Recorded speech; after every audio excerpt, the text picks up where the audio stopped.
tell me a little bit about what types of programs you're doing. What have you seen that's working? Are there things you've tried that haven't worked as well that you've sort of let go? Well, our largest youth program is a Mastercard Foundation funded project in East Africa that's operating in Kenya, Ethiopia, Rwanda, and Tanzania.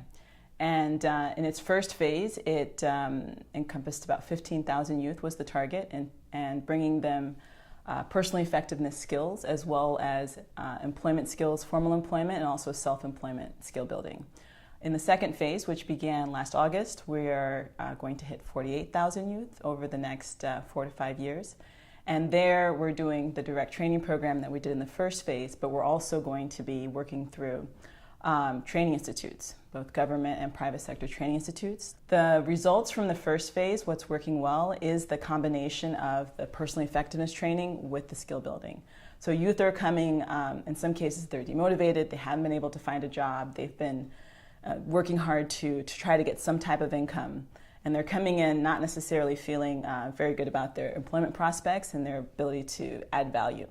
So the personal effectiveness helps them to understand their own value, what they're bringing to their economic search, what their goals are, and some element of self-empowerment, then linking that to understanding access to finance, understanding business planning and sort of basic skills. And in addition to that, has really helped them to give them the motivation to try to start their own businesses, try to go out into the job market and present themselves as viable employment candidates, and to ultimately, find some ways of being economically successful. I think the new test for us now is finding out, can we successfully transition it to other institutions? And if they adopt it, can they also have the same results that we've had? And there's a lot of different attitudes. Not everyone is cut out to be an entrepreneur, right? And so, you need those entrepreneurs to help build the businesses. Some are going to be smaller. It seems like you're working with sort of a wide range of types of businesses and sizes. But how do you look at sort of this person who's going to be an employee and this person who's going to be an entrepreneur? Do you see more of an opportunity to have, just a lot of entrepreneurs? Do you think everyone sort of has that spirit, or some people just are not going to?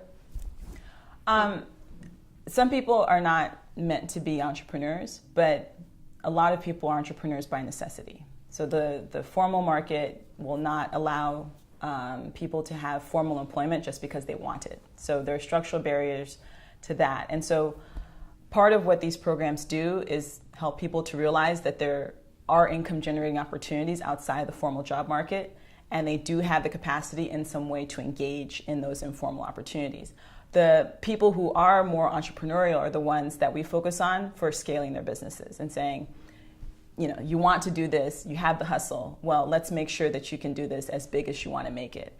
And those are the people who end up creating formal employment, who end up being able to get from small to medium scale businesses, who may end up running factories and other processing facilities. So there is a benefit in training people who may not be entrepreneurial by nature, because they still add benefit in their communities and for their families, but then supporting that sort of higher tier of people who have a more entrepreneurial inclination, but just lack the capacity or the understanding of how to really run with their concept and their business, also adds value.